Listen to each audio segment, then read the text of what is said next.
Hello there. Tonight I'm going to talk to you about a really important subject, and that is things that you can do to unlock your ASD child's potential. Hey there, I'm Sue Simmons, and I am the founder of Equinox Family Consulting. I work with fun-loving families with high-functioning children on the autism spectrum, and I transform their emotional chaos into a meaningful and playful connection. Welcome to episode 22 of To the Spectrum and Beyond. Again, I am Sue Simmons. Thank you for being here tonight. So let's dive in, shall we? The first thing I want you to consider if you are wanting to unlock your ASD child's potential is to get some parent training. Honestly, I cannot imagine where I would be today had I not learned how to manage my son's behavior and learned how to connect with him on an emotional level. It literally changed everything. Unfortunately, the way our system is set up right now, we are given the message that behavior therapy, which is our gold standard, is going to fix things, right? So I'm here to tell you that if you are sitting back and hoping that behavior therapy is going to solve your challenges and make everything a-okay, I hate to say this, but you are probably going to be disappointed. Your therapist is not responsible for your child or your child's future. You are. Behavior therapy will come and go. Your time will come to an end. And after that, you'll be left on your own. You need to know how to manage difficult behavior. When I created my programs, I surveyed hundreds of parents of children who had already had behavior therapy, and they were struggling. So I'm not suggesting that behavior therapy is wrong or bad, but if you are relying on that to fix your challenges in your family, likely it won't, okay? And I have this kind of ongoing joke that I share to illustrate my point, and that is that, I'm having a problem with my husband. So I think I'm going to send him for behavior therapy. So, obviously that's a joke, right? But you get it, I hope, that, my husband and I are in a relationship just the way you are in a relationship with your child. And so sending your child out for behavior therapy and having your child come back and expecting things to be different is not going to change things. Your child has autism, yes, but your child is still a child. And we are in relationship with our family members. And so your child knows how to push your buttons.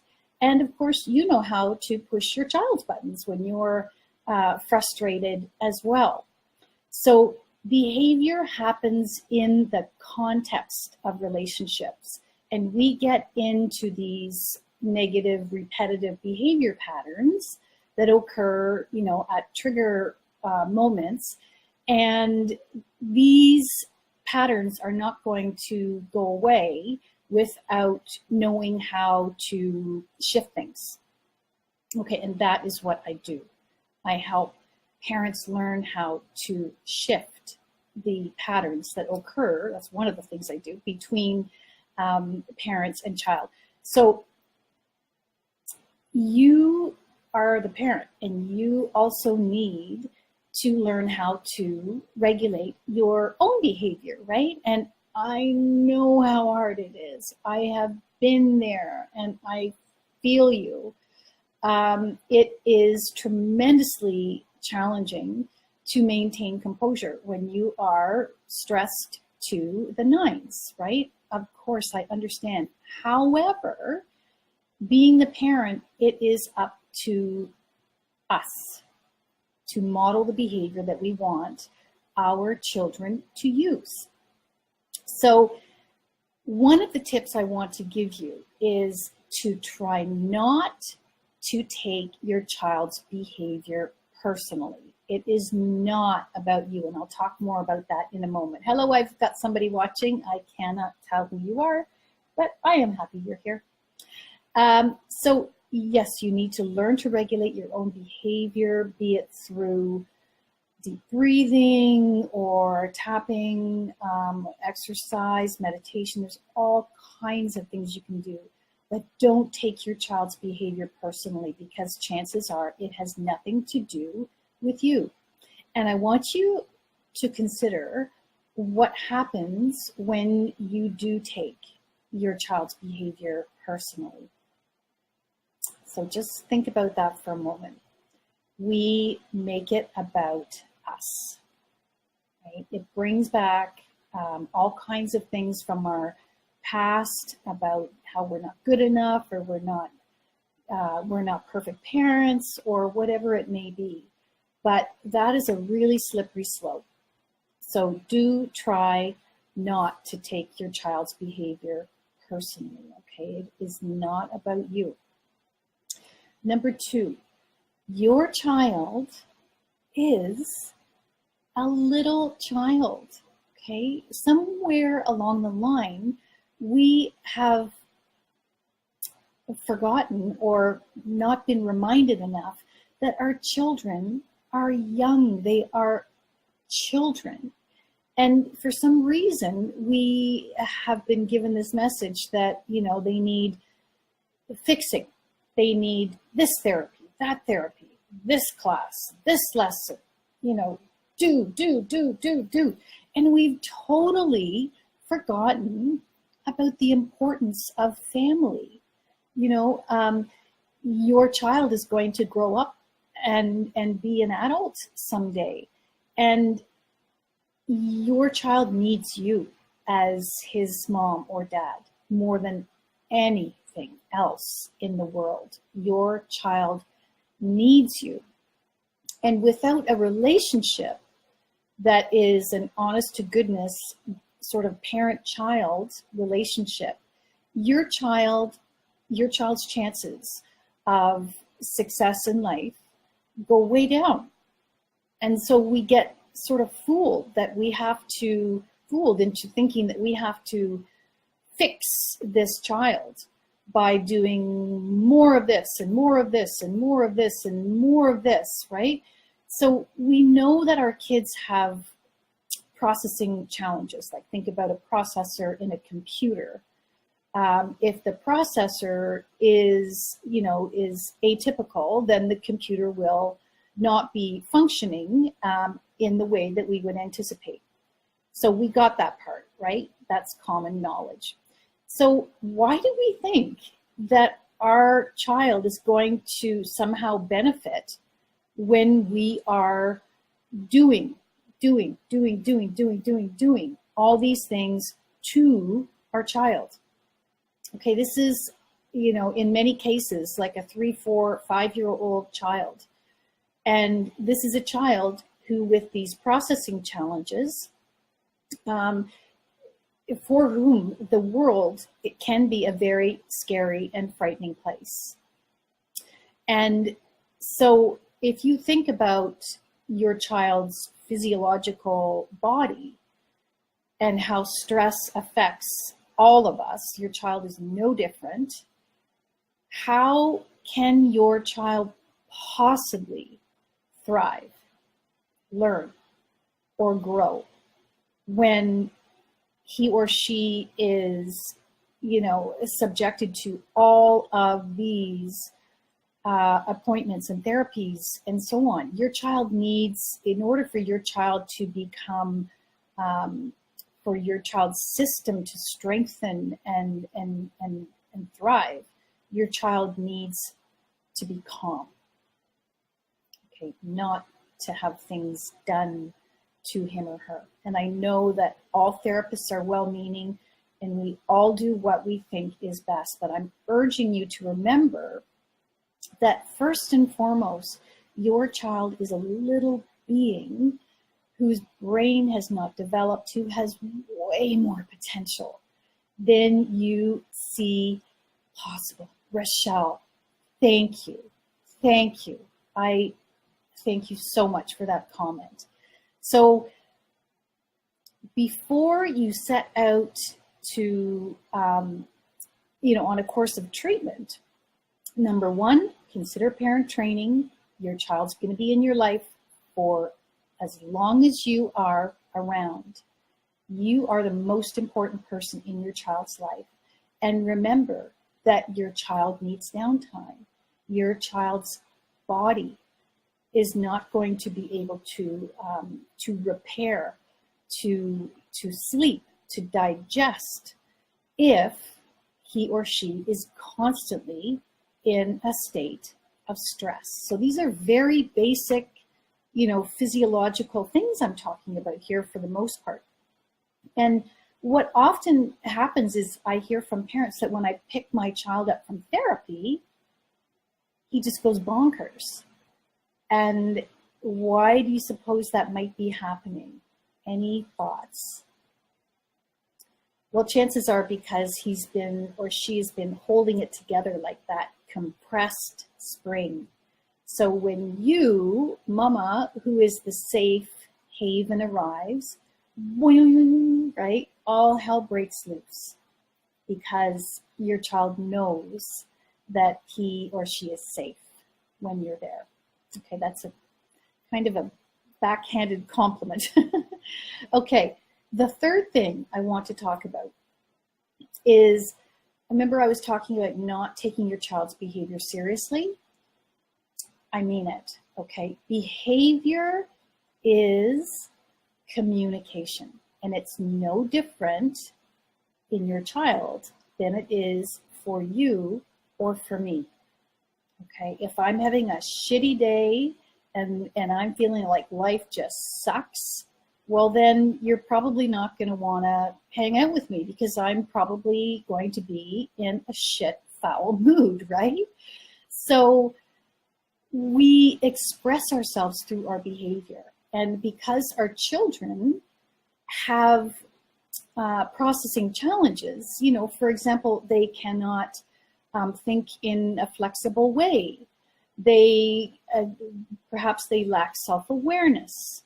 They cannot use past memories to get to a successful outcome. They cannot make meaning of things. They have social challenges, potentially. Perhaps your child is nonverbal. That is going to cause your child to feel very frustrated when emotions come up. Your child needs more time to process, right? Your child may have sensory challenges.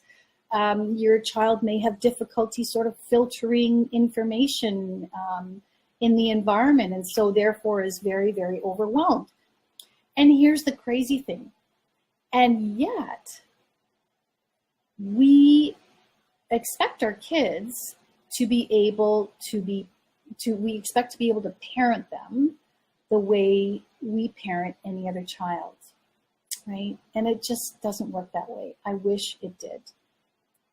So, our system is not supporting us as parents. It is not.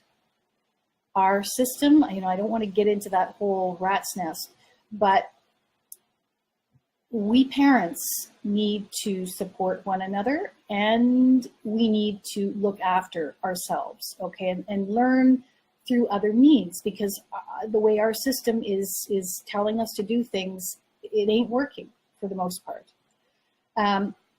So we have to become behavior detectives, and we have to start thinking not about punishing our child or consequencing because our child was misbehaving.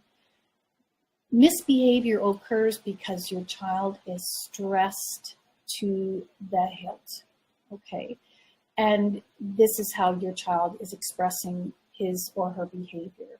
It is not intentional. And there are times when our kids act like pills. That's just the way kids are. But, if it is intentional, then perhaps your child is seeking attention from you that is, a more one-on-one quiet time or something along those lines. So an example is a client of mine, her child would always act out on field trips. And why do you think that was happening? Because he was so stressed out that he couldn't manage and he would lose control. But ultimately he would wind up in the bus where it was calm and quiet. So he kind of achieved his goal in a roundabout way. Behavior is communication. Okay, number 3, I want you to think about this. How much time do you spend with your child where you're not making any demands? How much time do you spend with your child when you're not trying to get something from him or her? I want you to routinely spend even just 2 or 3 minutes a day with your child, just literally hanging out while your child is doing something, without asking questions, what are you doing? What's this color? What's the, stop, just stop. Just be with your child. And then what you can do is you can use what I call statements, okay, which are very simple, very short sentences relevant to what your child is doing. So for example, let's say your child is working with Lego. You could say something like, well, that's a really cool house. And then zip it. I'd love to go into that house. It looks really neat. Zip it. Or you've worked really hard to build that house. Or I know how much you love your Lego. So these are very, very gentle.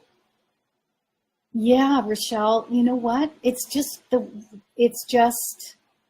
because we don't know any other way, right? And don't fault yourself for this, because that's what we think we're supposed to be doing. But in order to truly unlock our child's potential, you will make way more progress by slowing things down and just using these very gentle statements. Now, I don't know anything about your child, but I couldn't believe it one time with my son. I made a comment and I just shut my mouth, and he made a comment back.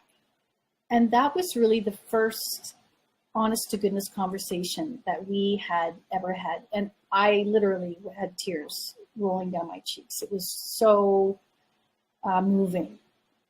And so what our kids need from us is parents who know how to parent, who are, role models to the best of our ability, and who can be with them. Because if we're always trying to get stuff, right? And of course I understand why. But what's going to happen? If I was always trying to get stuff from you and you saw me coming, chances are you might try to tune me out, right? Because, oh, here she comes. She wants something from me, right? But if you are just being with your child and just commenting very neutrally, then your child has breathing room. Your child can think. Okay, and your child is so accustomed to being prompted. And no human being likes that, right? And your child is a human being. No human being likes to be, peppered with prompts. It's annoying and it's stressful, and your child is already stressed up to here. Okay, and I've got one final comment. In order to truly unlock your child's potential, you need to look after your child's mom, and that's you. Okay, you are without a doubt the most important, pivotal, and critical person. Your relationship with your child can not come close to any other relationship other than your partner and, you know, close family. Don't be fooled into thinking that you are powerless. Quite the opposite. You have the potential to unlock your child's potential and give him or her the life that he deserves. Okay, and that is my life's work. I'm so committed to this. So I'm going to stop there. I have a tendency to ramble. Anyhow, thank you so much for being with me. If you would like our e-guide to understanding autism and difficult behavior, you can simply type in guide below, and you will get a link to download it. If you would like to join our ASD Moms Lemons to Lemonade group, then just type in lemons down below. If you would like to speak with me, then you can just message me, and I would love to have a chat with you and find out what's on your mind and how I might be able to support you. And, you know, if you're watching the recording or the playback, you know, tell me who you are, tell me what you're thinking. I want to hear your thoughts. Okay. Thank you so much. And I will see you again next Thursday. All right, Rachel, thanks so much for tuning in. I really appreciate it. Bye-bye. I'll see you next week.